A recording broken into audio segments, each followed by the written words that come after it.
بسم اللہ الرحمن الرحیم۔ ناظرین، پروگرام کرنٹ افیئر کے ساتھ آپ کا میزبان سید آصف علی حمدانی حاضر خدمت ہے۔ ناظرین، آج سینٹ کے اجلاس میں باضابطہ طور پہ ایک بل نیا پاس کیا گیا ہے کہ کوئی بھی سوشل میڈیا کے اندر آرمی کے خلاف یا لا اینڈ فورسز کے خلاف پروپیگنڈا کرے گا یا کوئی بات چیت کرے گا تو اس کے خلاف کارروائی ہوگی۔ آج یہ بل پیپلز پارٹی کے سینیٹر نے پیش کیا اور اس کے اوپر متفقہ طور پہ اس کو ایک قرارداد کی صورت میں پاس کر لیا گیا۔ اب اس کے مطابق جتنے بھی یہ جو آپ کے ولاگرز ہیں یا جو سوشل میڈیا ایکٹیوسٹ ہیں ان کے اوپر اب پابندی لگ چکی ہے کہ وہ کوئی جو ہے وہ آرمی کے خلاف یا جو ہے وہ لا اینڈ فورسز اداروں کے خلاف وہ ہرزہ سرائی نہیں کر سکتے، وہ بول نہیں سکتے، وہ کھل کے اپنے تاثرات کا اظہار نہیں کر سکتے۔ اگر کسی نے اب کیا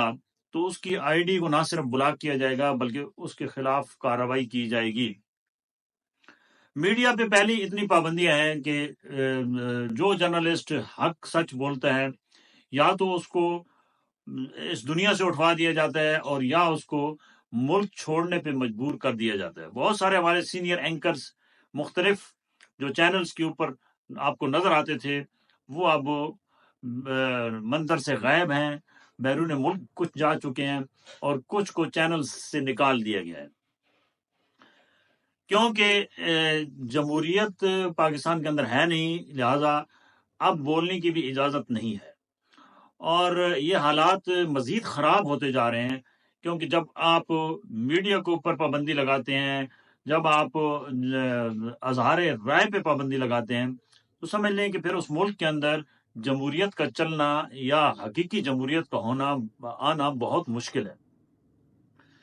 ہمارے ماضی میں بھی یہ معاملات ایسے ہوتے رہے ہیں، لیکن اس وقت کیونکہ سوشل میڈیا کا ایک سیلاب ہے جس کو روکنا بہت بڑا مشکل کام ہے۔ اب کریک ڈاؤن ہوں گے اور پکڑے جائیں گے جو جہاں پہ بھی وہ آئی ڈی چلا رہا ہے، اور وہ اگر کوئی بھی اس قسم کی بات چیت کرے گا جس سے اداروں کے اوپر حرف آئے گا تو وہ اس کو قومی مجرم قرار دیا جائے گا اور اس کو پکڑ لیا جائے گا اور اس کو سزا دی جائے گی۔ دوسرا ناظرین، آج جو ہے وہ بہت سارے پی ٹی آئی کے جن لوگوں نے کاغذات نامزدگی جن کے مسترد ہوئے تھے وہ آج پورے پاکستان سے وہ لوگ امیدوار جو ہیں ان کے وکلاء وہ صبح سے چکر کاٹ رہے ہیں ریٹرننگ آفیسرز کے دفاتر کا،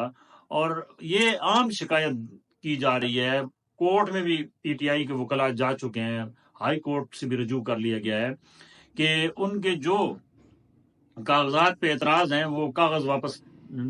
کاغذات نامزدگی واپس نہیں کیے جا رہے ہیں تاکہ ان اعتراضات کو دور کر کے اس کو کہیں چیلنج کیا جا سکے۔ بہت سے آر اوز جو ہیں وہ آگے ان کے دفاتر میں سارا دن آج کھجل خواری کاٹتے رہے، وکلاء وہ سیٹوں پہ موجود نہیں تھے اور عام تاثر یہ دیا جاتا رہا کہ صاحب موجود نہیں ہے، لہٰذا جناب آج کوئی کارروائی نہیں ہو سکتی۔ آج بیشتر حلقوں میں جو کاغذات نامزدگی کے اوپر اعتراض تھے وہ امیدوار مایوس لوٹے گھروں کو، اور کل پھر وہ کہہ رہے ہیں کہ ہم ان آر اوز کے دفتر کے اندر جائیں گے، بیٹھیں گے اور اس وقت تک نہیں اٹھیں گے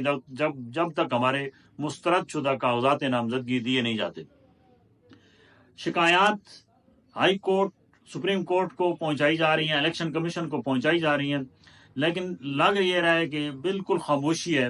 کہیں سے کوئی اتنا بڑا ایکشن نہیں ہو رہا ہے، اور عدلیہ کے فیصلوں کو تو ایسے مذاق سمجھا جا رہا ہے کہ طلب کرتے ہیں کوئی حاضر نہیں ہوتا، اور کوئی آتا بھی ہے تو وہ ایسا گول مول جواب دے کے نکل جاتا ہے کہ اس کا کوئی سمجھ لو کہ کیس نہ کلوز ہوتا ہے نہ فیصلہ ہو پاتا ہے۔ جتنے فیصلے بھی ہو رہے ہیں وہ انتہائی جو ہے وہ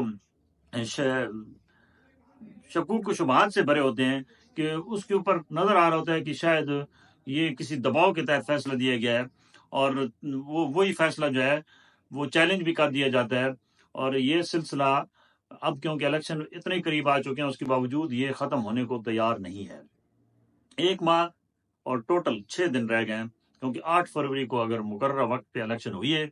تو یہ ان دنوں میں ابھی نہ ہلکے فائنل ہو رہے ہیں، نہ ٹکٹ فائنل ہو رہے ہیں، نہ انتخابی نشان فائنل ہو رہے ہیں، تو الیکشن کیسے ہوں گے، یہ سب سے بڑا سوال ہے۔ بہت شکریہ، اپنے گرد و نواح کے لوگوں کا خیال کیجیے۔